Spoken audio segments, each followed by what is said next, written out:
International government வந்து வச்சாண்டா ஆப்பு அப்படிங்கிற மாதிரி இங்க ஒரு சம்பவத்தை வந்து பண்ணி விட்டாங்க. என்ன அப்படின்னா, கண்ணா நீ உயிரோட இருந்தாலும் சரி, நீ டெட் பாடியா இருந்தாலும் சரி, உனக்கு பாஸ்போர்ட் மஸ்ட். அதாவது உனக்கு பாஸ்போர்ட் இருந்தாலும் இந்த நாடை விட்டு நீ வெளியே போகவும் முடியும், இந்த நாட்டுக்கு உள்ளே வர முடியும்னு ஒரு மிகப்பெரிய ட்விஸ்ட்டை வந்து இன்டர்நேஷனல் கவர்மெண்ட் வந்து கொடுத்தாங்க.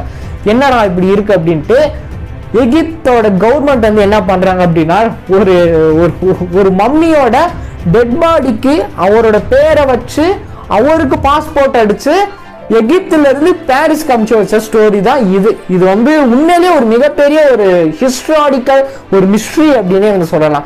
ஏன் கௌதம் எப்படி சொல்றேன்னு கேட்டீங்கன்னா, இப்படிப்பட்ட ஒரு சம்பவம் எல்லாம் எகிப்துல நடந்திருக்கு அப்படிங்கிறது ஒரு பெரிய ஒரு விஷயம்.